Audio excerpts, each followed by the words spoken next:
how to go about it, what I do that works, what is a cheat meal, what's not a cheat meal, and of course any questions you guys have as well.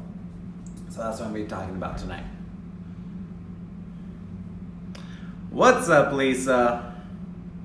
What's up, Eve? Hola. Giving this another 20 seconds, letting people jump on. Of course, in the title as it says, we're going to be talking about cheat meals, how to have them, when to have them, the best practices of having them, and what is considered as one. What up, Ashley? Another few seconds, let a few more people see, jump on. Ashley, go grab your dad. Just kidding. All right, guys, we're gonna go ahead and jump in on it. So again, the whole purpose of this, what's up, Alicia, is we're gonna be talking about cheat meals. A lot of people kind of have a misunderstanding of what cheat meals are. A lot of people either have too many cheat meals, or some people actually don't give themselves enough cheat meals, or they just feel too guilty when they have cheat meals. So that's kind of the whole purpose of this, kind of tell you the practices that helps me out when I have it.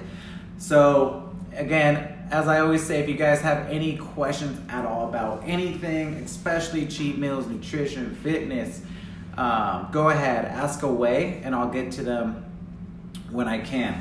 So starting off with cheat meals, they kind of have this whole bad vibe about them, right? I mean, the word is cheat. So just that word alone doesn't really allow us to feel good about having it. So instead of calling it a cheat meal, I learned this from a past trainer. He calls it treat meals because it's something that you actually earned. And when you put it that way and you eat that treat meal because you earned it, you get to enjoy it and you don't feel guilty having it. So what you want to understand about food in general, and you probably heard this before and you're going to hear it again, no one meal is going to make you fat. No one meal is going to make you gain weight. Just like there's no one meal that's going to make you skinny. There's no one meal that's going to give you a six-pack. So if you have a bad moment, if you have a cheat or treat meal, it's nothing to get super hard on yourself about because it's not going to ruin your results. This is what happens when your results get ruined, and kind of a big myth out there that a lot of people always talk about. So if you follow the proper nutrition, eating breakfast within 45 minutes of waking up, and then you continue to eat every 2 to 3 hours after that, you're eating, let's say about the average person is eating about 5 times a day, 3 meals, 2 snacks. So if you follow that program, then 5 meals a day, 7 days a week, you're eating roughly 35 meals throughout the entire week. Now, again, if you're following the nutrition plan and all those meals are what they're supposed to be, they got a little bit of protein in them, they got a little bit of complex carbs, they got some vegetables, some healthy fats, that's 35 healthy meals you have the chance of eating throughout the whole week. I'll get to that, Arlen. So if you eat one meal, let's say you have 2 bad meals throughout the week. Out of those 35 meals, you have 2 bad meals. There's no way possible 2 bad meals are gonna ruin 33 other healthy meals. And I hope that makes sense because it's all a numbers game. It's all about science and what you put into your body and what you don't put into your body. So cheat meals are completely okay. In fact, there's research behind it that having a cheat meal after eating healthy for so long will actually boost your metabolism. So, but you want to do it properly. And kind of staying in this subject where a lot of people mess up is they will give into temptation during the week. Monday through Friday, they eat something bad that they're not supposed to eat, or they're just not following their nutrition plan. And then they still have their cheat meals on Saturdays or Sundays, and it's pretty much just a whole week of cheat meals every other day, or some people every single day. And that's why you gain weight over time. one of the biggest myths or just kind of misconceptions we have is we hear this all this time. People say that the weekends ruin them. If they ate healthy on the weekend, then they would get all the results they want. Which again, if we take the equation, 5 healthy meals a day, and let's just say Monday through Friday, if you eat 5 healthy meals 5 days a week, that's 25 healthy meals. So if you blow it on the weekend and you eat bad every single meal, that is 10 unhealthy meals. There's still no way possible that those 10 unhealthy meals are gonna ruin 20 healthy meals. And I hope that makes sense. Now, obviously it's gonna slow down your results. You're not gonna get results as quick or as fast, but it's not gonna make you gain weight. It's not gonna make you lose your results by blowing it on the weekend. Because what's actually happening if you're gaining weight is you're blowing it during the week and you're blowing it on the weekend.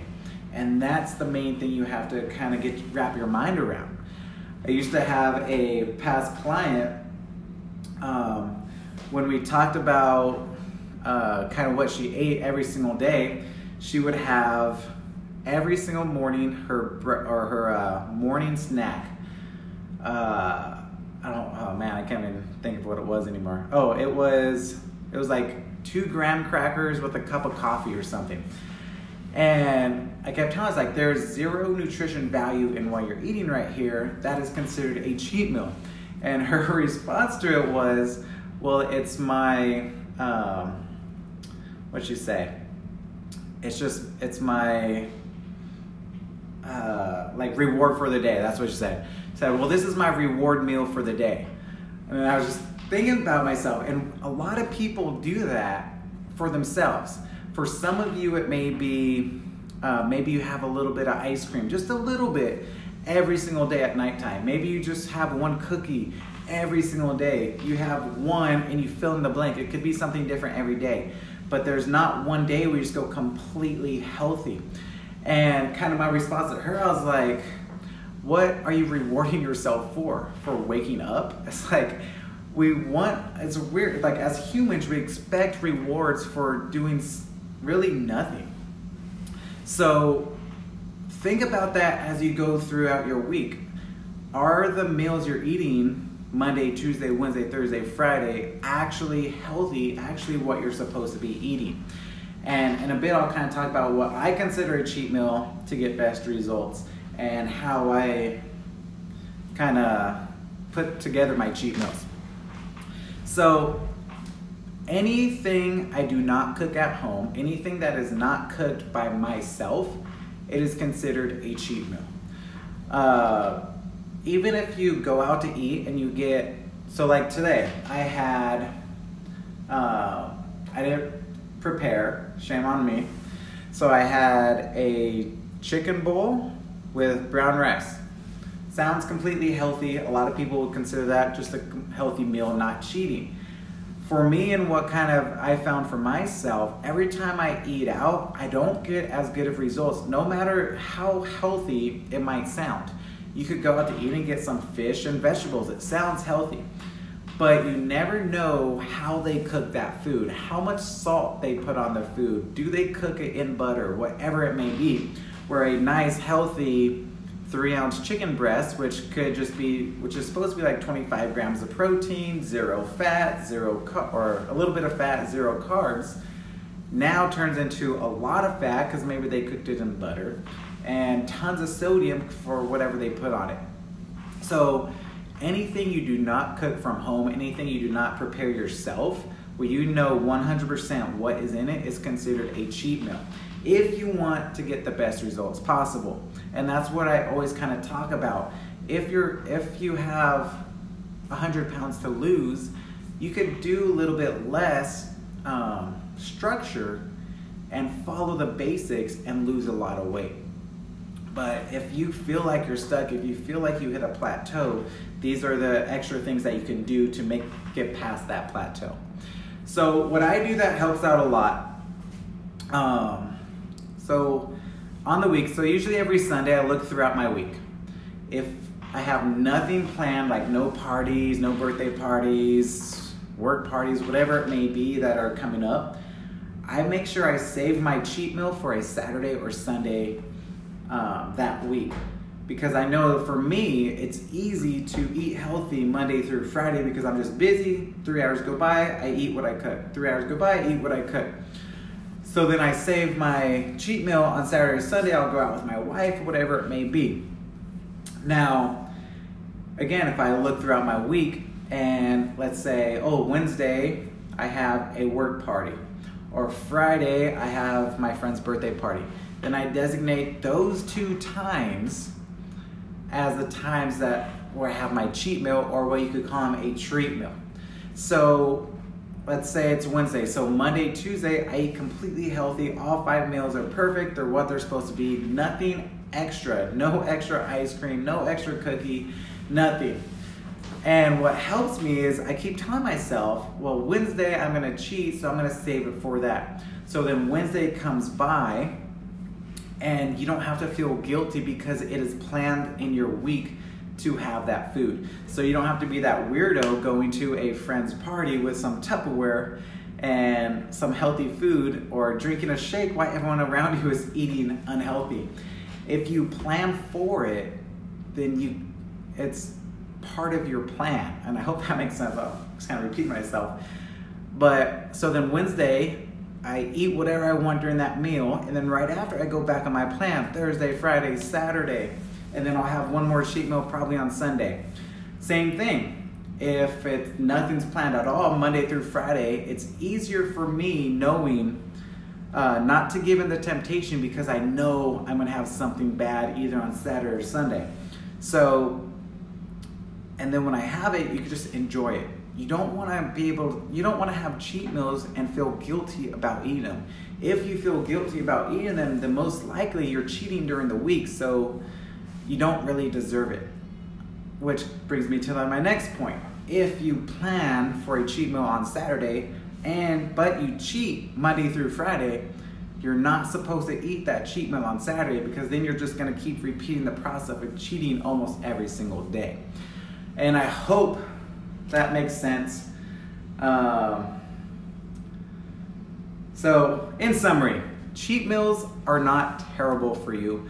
Cheat meals are actually a necessity to healthy living, to being happy. I've had clients that have like 0 cheat meals for a month, and then what happens is you're just gonna start binging. And that's not good for you either. So it's better to plan your cheat meal every single week, know when you're gonna have it, know what you're gonna have. So when you get those temptations beforehand, it's easier to say no because you know you're gonna cheat later on in that week. Arlene asked, are hot Cheetos an acceptable cheat meal? Asking for a friend. Well, you can tell your friend, if that's what you want to waste your cheat meal on, then go for it. There's nothing wrong with that at all. So that's the other thing, is make your cheat meals something you're really going to enjoy. Is it In-N-Out? Is it just going out with your spouse, eating something good? Whatever it may be. So plan out your cheat meals, enjoy them. If you have leftovers, bring some to me so I can enjoy it with you. Other than that, guys, have a wonderful night. Happy Monday. God bless.